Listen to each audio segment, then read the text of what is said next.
welcome to Western Perspective. I'm Madeline Lombardi.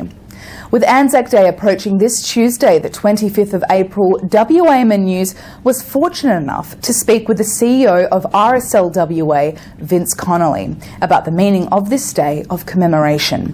For this year's theme, the RSL is calling on all veterans to march for your mates and for all West Australians to participate in sharing the spirit as part of ANZAC Day's message this year. This year, we're really calling on all veterans to march for your mates. We know from the recent census information that there are 62,000 veterans right here in WA, and 7,000 of those are still serving in the Army, Navy or Air Force.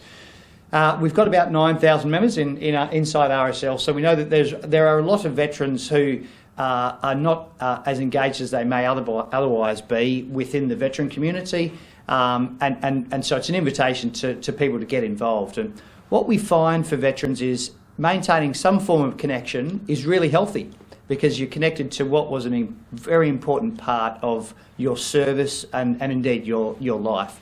And the second part of the theme is that we're just calling on all West Australians to come out and participate on ANZAC Day and share in the ANZAC spirit. What are some of the unsung heroes, particularly female Army personnel and veterans, that you would like to talk about? Sure. Well, I'll give some, personal experience. My wife, Peter, she was an intelligence officer in the Australian Army. The same time, I was an infantry officer. So we served right around the country together, and individually sort of overseas as well. So Peter's experience was a fantastic one, very, very positive. Certainly military service is hard on your body, carrying a lot of heavy equipment in very harsh conditions.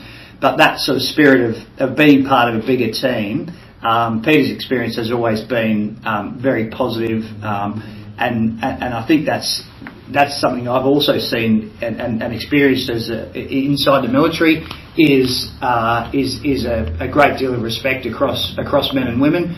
In fact, I would suggest, and I do acknowledge individuals will have different experiences to mine and to my wife's, but certainly ours has been that the military has been a very inclusive workplace, and I think that sets a good example for all workplaces.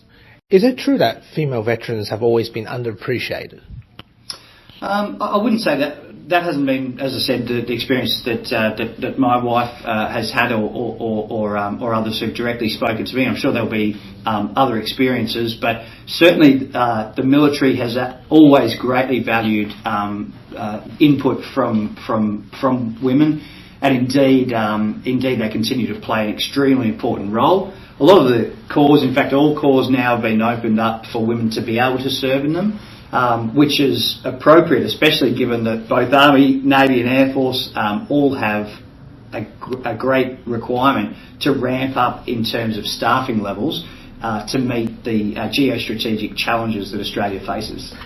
And it seems Australia has changed so much when it comes to the kind of people that are in the Army. I mean, apart from just 100 years ago, we have all men, most of them are men, but now it is a mix of racial and also gender as well. Do you see that a more equivalent future when it comes to Army personnel, those people serve in the Army? It's a great question, and imminently, we don't have a fixed date, but we know that very soon the government will release the Defence Strategic Review, and what we can expect is that will highlight and I suppose reinforce some of what came out very recently in the Defence Strategic Update, explaining that yes, Australia faces some very different and very significant geostrategic challenges. What that means is that we need to be prepared to deter but also to respond, and that means that we're going to have capabilities that we haven't traditionally had. Things like long range precision strike, things like underwater capabilities, including submarines, but also unmanned underwater vessels as well. Even the digital battle space has become so complex that yes, we absolutely need people with skill sets that aren't necessarily on the battlefield in shooting roles. We need people who are excellent in the cyberspace. We need people who are wonderful at programming and all sorts of other skills. Just very quickly, what about young people? What do you think they understand what ANZAC is about this year? Part of, I suppose, the role of RSL is not just to support veterans and their families, but also to be able to connect with and share the ANZAC spirit throughout our whole community. So that's why right throughout Western Australia we've got over 100 different services, and if anyone's interested, please jump on the rslwa.org.au website. All of the services are listed there. And the reason it's important that we keep that ANZAC spirit alive is because those values of mateship, of love of your nation and of self-sacrifice and service are actually important for our entire community. And certainly with some of the challenges that our nation faces and will face into the future, that acknowledgement that as a country we are bigger than just the individual, and that sometimes we do have to serve and to sacrifice and to support national effort, is one that is a timeless message, and we seek to share that ANZAC spirit, particularly on ANZAC Day. And do you believe that it will continue to be serving as an important part of nationalism and patriotism?